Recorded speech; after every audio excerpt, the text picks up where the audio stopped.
Tanim Bala, attack against Pinoy. Ngayon tanim Binaliktad. tama naman sa inyo, laban sa inyo, mga defenders of victims of EJK. So, ano masabi niyo sa tanim biktima? Ito siguro yung pagkakataon na ilinaw kung sino yung mga biktima. So una, hindi totoo yung tanim biktima. Hindi, ang hirap mag-imbento ng ito, ganito siya namatay, kailan, ganyan, ganyan.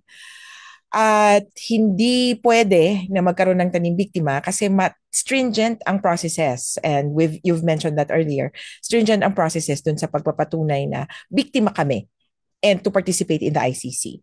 Kailangan mo ng proof of victimhood and then proof of identity. And then pangalawa, imposible yung tanim biktima na parang in the concept that they imagine it to be na parang tanim EJK or impossible kasi um, pinagdi-distinguish pa nila yung EJK victim at saka yung victim. In the ICC, a victim is someone who has been harmed by probably the killing, pero later on maybe we'll see the killing, torture, rape, and other inhumane acts. Sa ngayon, murder pa lang. Di ba? Yun yung naging issue. Bakit yung warrant of arrest ni Duterte only murder, excluding torture and rape? O di sige, we're holding him accountable for murder. But the victims of that murder, of that, or one killing, you have indirect victims. Yung asawa na namatayan, biktima. Yung mga anak na nawalan ng breadwinner na magpapaaral, biktima. At lahat ng kabahay nila na nandoon nung nangyari yung insidente, posibleng maging biktima dahil dun sa psychological harm na created. Kaya yung iba dyan, yung isang argument kaya, bakit? Sino mga victims? Paano sila magte-testify? Paano sila magre-register?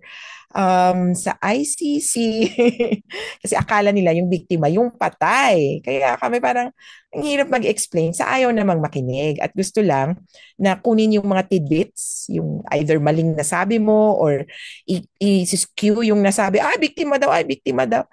Hi, kaya yung particular dun sa kaso na sinasabi niya si Aling Sheila, I'm going to put this back out. Si Aling Sheila, biktima ng aresto yung mga anak niya nung panahon ni Duterte. Might not have been killed during the time of Duterte, yung isang anak niya, yung nasa picture, ganyan. Pero grabe yung pambubuli nila. Pero it turns out, was also a victim of one of a vigilante killing panahon ni Marcos. Kaya sabi namin, all the more, Duterte panagutin, Marcos singilin. It's always two-pronged. Hindi naman kami namimili.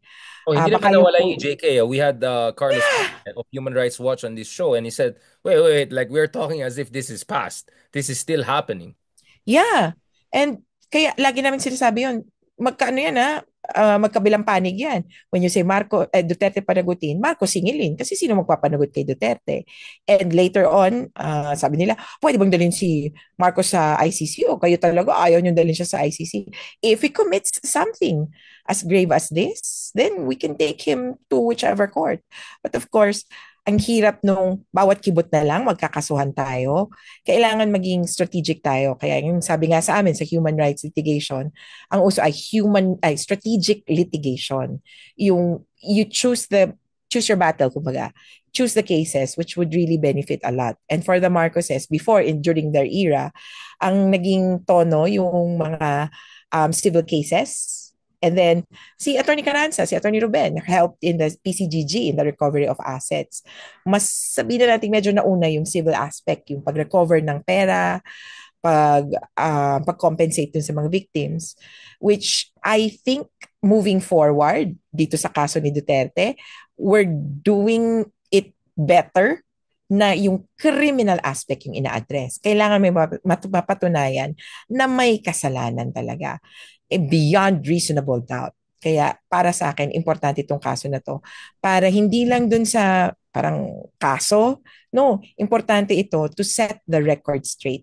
Dito, wala nang makakapag-deny na may namatay ba nung panahon ni Duterte? Wala naman eh. 7,000 lang. Nasan yung mga pangalan? Wala. If the ICC clearly sets out the case, then we would all witness what really happened during the time of ICC lang sa totoo lang ang palagay ko makakapag-present yan. Of course, we've had the Quadcom, although sabi ko nga, well, we participated in it. We were very well aware of its Limitation, frailties. parameters of Yes, na parang possibility. pag may, sorry pero pag may naligaw na ng, or may naiba na ng direction, ay, ito yung gusto kong i-pursue ngayon. Parang kami, bitin pa po, may tanong pa po kami, may issue pa kami. Wala. You're at the mercy. It's a legislative inquiry, and really the product is a report and possible legislation. And that legislation would be mooted by the termination of, with the closure of Congress na by June. So parang new Congress na naman. So yung nagtrabaho noon, mawawala rin. So yung ICC ang aming pag-asa ngayon na mapakita ano ba talaga yung nangyari nung panahon ni Duterte. Last part, I mean, alam natin marami na nakikinig sa atin, including, I won't be surprised if even Malacanang people and all, because I get the responses right away after interviews from people. So I know quite a wide range ang listeners natin. If you Oh. were to give an advice to the Malacanang, what should they do? Rejoin ICC right away? Form a truth commission? How to make sure na hindi ito yung ano lang, yung whims of whatever, Quadcom, Tricom, Pentagon.com, whatever. Like you want to make sure, di ba, na meron institutionalized process kung saan first makakaroon ng proper legal principle legitimization nung nangyari kay Digong and probably soon kay Bato, because I'm still not convinced with the explanations from the government. Although I'm happy that Secretary Remulla at least admitted talaga nagkaroon ng failure of the justice system in a comprehensive sabotage way, including Nagulat ako doon parang, that. Yeah, but wow! thanks to Aimee, are my kabayan from here in Ay, Laos. ganun. She forced them to come up with good arguments, and I think that's a good way to start it, to admit first of all talaga nag-fail yung justice system natin. But if you were to give step 1, 2, 3, because ICC only covers the principles, but we know Mhm. this wouldn't have happened without participation of mid-level people. What is the way forward? Reintegration, reconciliation, security sector reform? I'm basically giving the answer, but I want to hear Yeah. your side. What do you think should be the 1, 2, 3 steps, especially after these elections, once all the drama of elections is over? Like, what should be the business of the day? Well, I think one, stop the killing. So it's a policy issue. Um, Hindi ko masabing drug policy issue. I think people are looking at the comprehensive dangerous drugs law now na parang, oh, we need to amend it. Not really. You need to change the values within the police system. There's a lot of things to change, both practice, policy, perceptions. Kailangan nilang linisin. They were on kind of the right track noon, although hindi rin nangyari. Nung, di ba sabi nila may cleansing, they asked all the generals to resign, tapos, or for courtesy resignations, and then binalik lang nila yung walang bahid ng drugs. But apparently, some of those were involved in big drug operations, or yung mga may sabit, eh, napabalik pa rin. So, linisin talaga nila yon in terms of ano to, dun sa police. And so I would say that to some extent, this would be SSR, yung security reforms. Sector reform, yeah.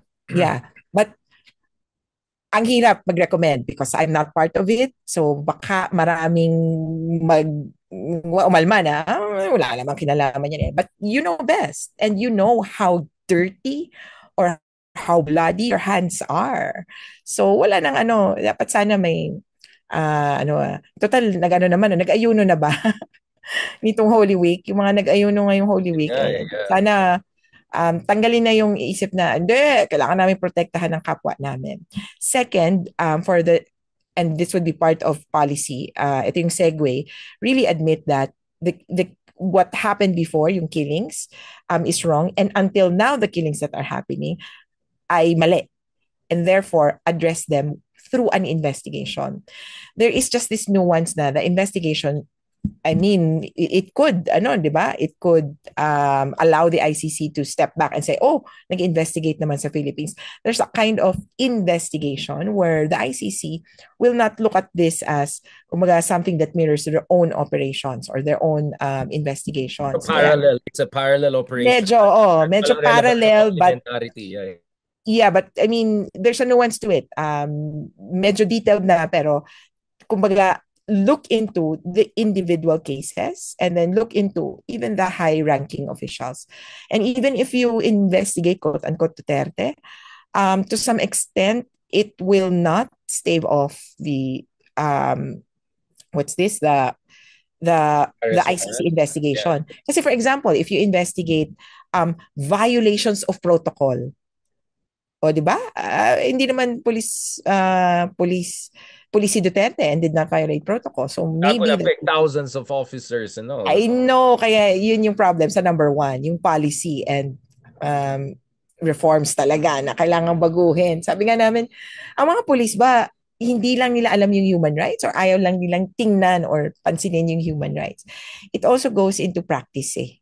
Kumbaga sa kanila, may nakasanayan eh. So, kahit na alam nila, di ba, mga bagong pulis, alam namin to, may human rights officer kami, pero pag nakikita nila na, dapat ba ganun? Wala, susunod na lang sila. So, we need to change that mindset. Yung prosecution, it should come as part of parang a comprehensive analysis of bakit may mali. And there's also another aspect that I want, kumbaga, this government to focus on, parang bakit ba may drugs? Yun muna, bakit may drugs? And sino gumagamit ng drugs? We look at it always as a law and order problem, na parang, kasi yung mga, ayaw natin sa drugs kasi sila yung criminal kasi ganito, ganyan. Pero una, may supply side issue, then second, may demand side issue.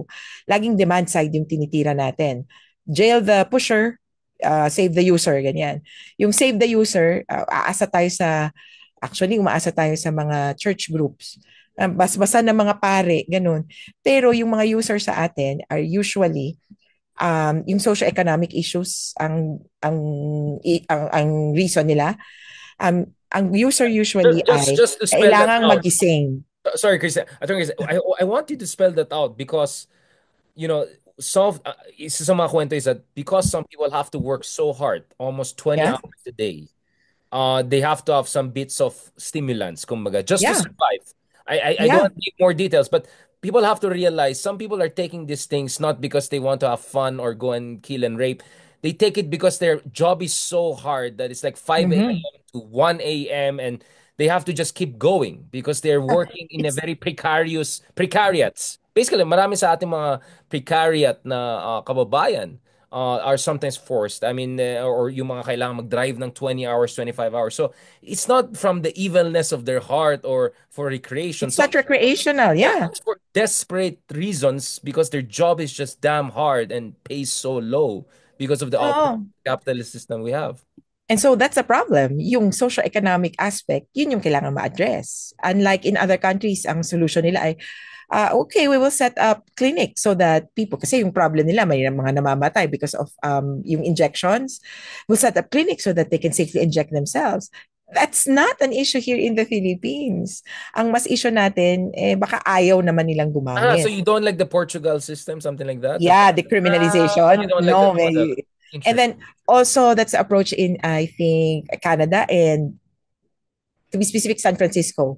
Yung merong clinics that will help you inject. Hindi hindi yun mag-work or hindi yun yung kailangan natin sa ngayon.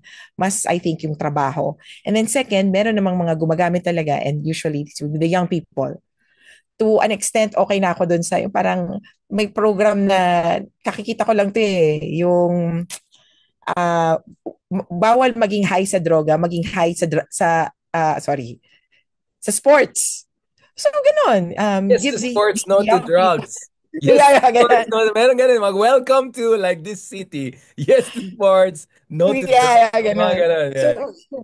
people are kind of in the right track na kailangan bantayan yung mga kabataan kasi baka mag-explore kasi parang isang aspect nung use yung mga kabataang walang magawa. Sabihin na natin. Pero yung sa kanila, hindi yung shabu, mas yung sa kanila yata yung ecstasy and kush. So Bake, may gano. bake. Yeah, Yeah, let's do bake. Yeah. Hmm. So Something yeah. that all to some of our friends, hmm. So yun, so i-address the issues dun sa use ng drugs doon sa situation natin ngayon. And on the other hand, yung supply. And if the supply comes from China, Right na, at kung si yeah. Michael Yang ay isa sa mga drug lords, I don't know what he's doing or what he was doing as the special economic advisor of the former Na hindi president. Filipino citizen, which is like even Uh-huh. weirder. Like, parang Na yung, parang talagang pinilit. yung Apparently, may grabe. pinagtatakpan pala na ties to the drug trade. Kaya yun yung nakakainis pa. Kung ako dun sa mga supporter ni Duterte, parang dun ako madidisillusion na tapos mo sabihin sa akin, safe ako sa drugs, no to drugs, yung pala, kakampi mo, drug lord, na kumbaga, hindi lang yung, syempre, sabihin na natin, yung mga, may mga pumapatay on the ground. Ilan ang napatay niya? Pero yung drug lord, libo-libo ang pwede mong ma-attribute na Medyo killings. capitalist yung explanation. Kailangan daw ng centralization para magkaroon ng Ah, discipline of distribution. Parang medyo cartel argument, parang medyo OPEC. okay. Parang they need an Which, OPEC of drugs pa. I've heard weird stuff from people defending Duterte's drug war. Even when I brought up that issue, that basically Senator Trillanes' theory on this, that this is really a merger uh, yeah, yeah. issue, right?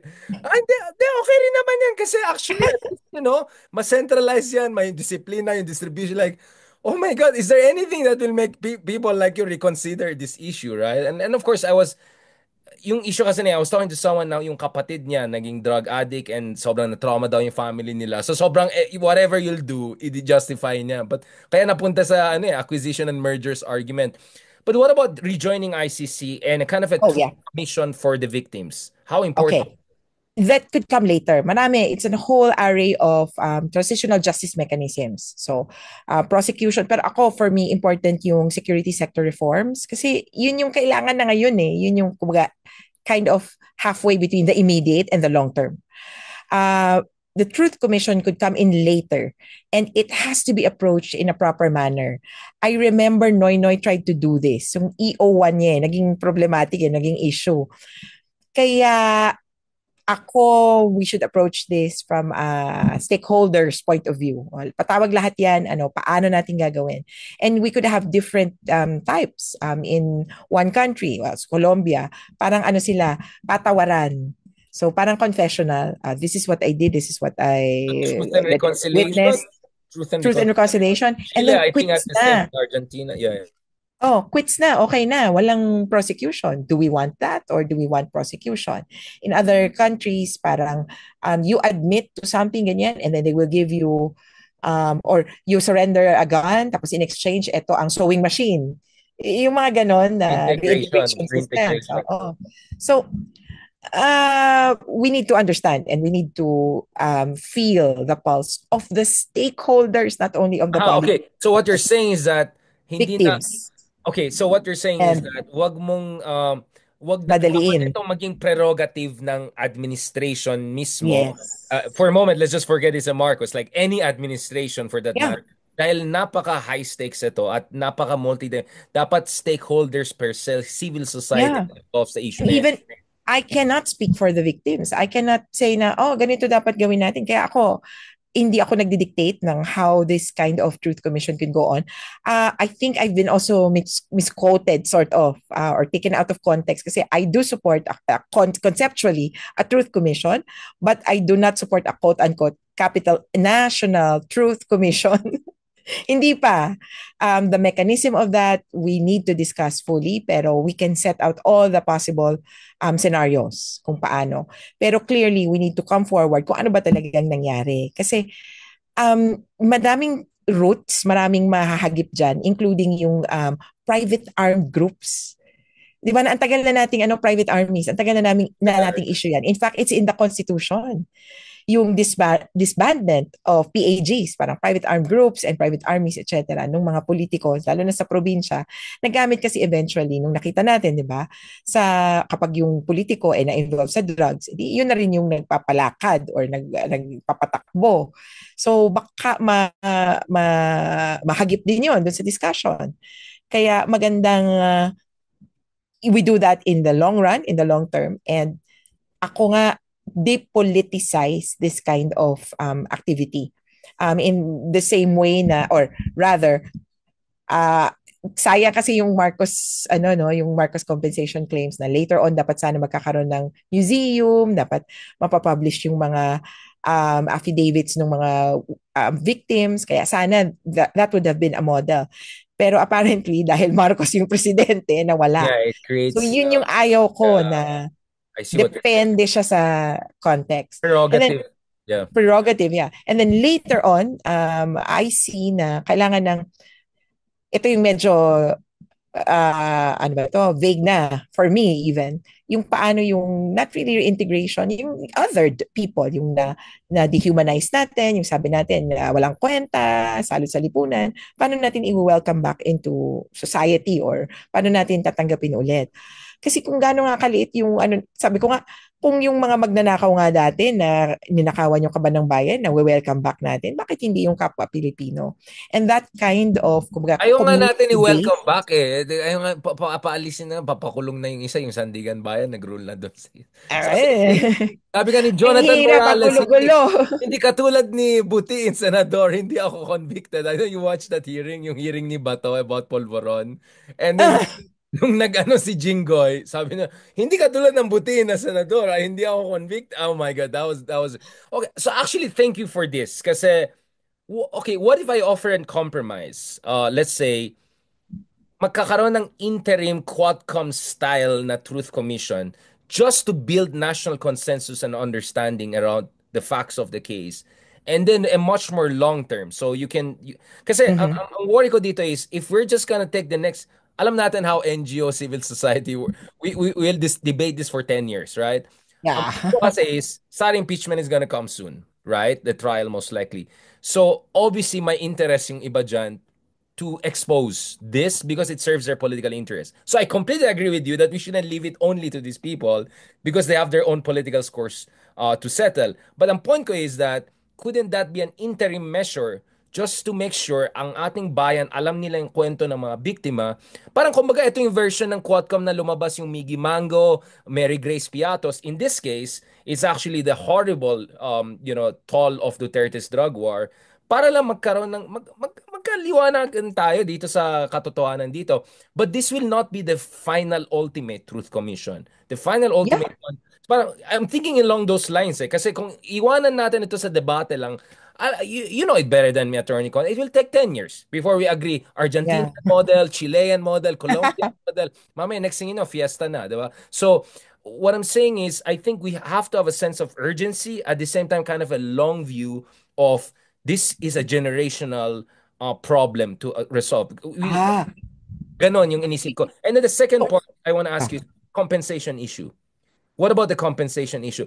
Isn't Sara Duterte asking ICC to help them actually, giving them to key to figure, oh, ang dami niyong palang pera. Wait lang, si Michael Yam na. I mean, you get what I'm saying? Like, eventually, like, kaya napaisip ko, why would Sara do that? Actually, baka mamaya they will regret their bank accounts being checked because Senator Trillanes is very excited to check their bank. I know. So, well, one, could be, yeah, parang legislative inquiry. And to note, one of the articles of impeachment against Sara Duterte includes yung extrajudicial killings, her role. So that has to be fleshed As the out. mayor of Davao. As the mayor As of mayor of Davao. Davao, yes, as mayor of Davao. So for me, I'm interested in that as well kasi what I have is not sufficient kasi Davao yun eh. At kulang ang impormasyon ko dyan. The ICC could have some materials and hopefully dito sa sa impeachment mapakita yan. If there is ever a new Quadcom, parang ganon, well, I think we would still participate because the victims had kung nga, on a scale of 1 to 10, nandun sa 5. Nandun sa I'll 5 take yung five ano over nila. zero any day. I'll take. Yeah.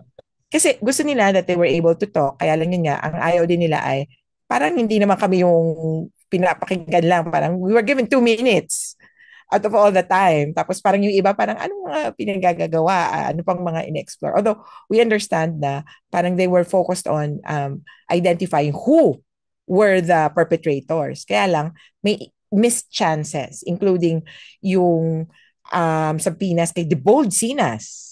'Di ba? Si Manyanita person. Malapit na rin siya mag-birthday ulit, no? June. I'm not sure it will be as manyanita. I mean, Yeah. I'm not sure Basta he yun is lang yung well. ano sa Pero si Debold bilang isa sa mga perpetrators din nung panahon ni Duterte.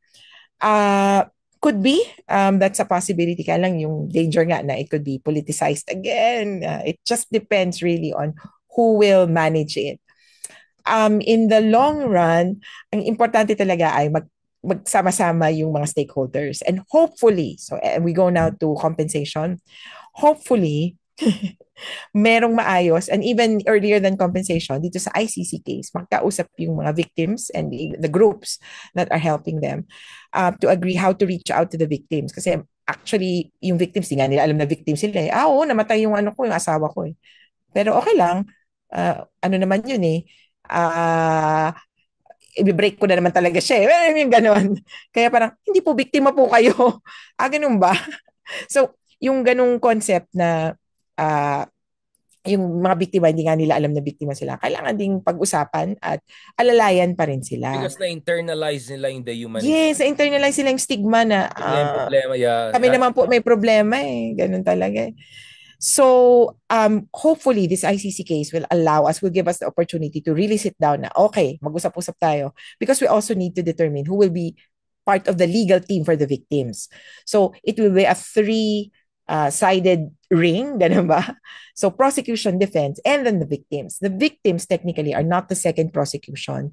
Hindi naman kami mag-prove ng case. Kaya pa para dyan sa mga nagbinabatuhan kami lagi ng, kailangan mong pruwebahan to, Attorney Conti. No, si Karim Khan po ang kailangan magpruweba ng kung ano mang hinihingi nyo. So, the victims just have to present their parang views and concerns. At the end of this, reparations. Yan. And the reparations, sabi nga nung ilang judges sa ICC, cannot be measured according to what the accused can give. E di zero yan sa ibang pagkakataon kasi indigent din yung akusado in some cases. Siguro naman hindi dito, no? Siguro sa panahon na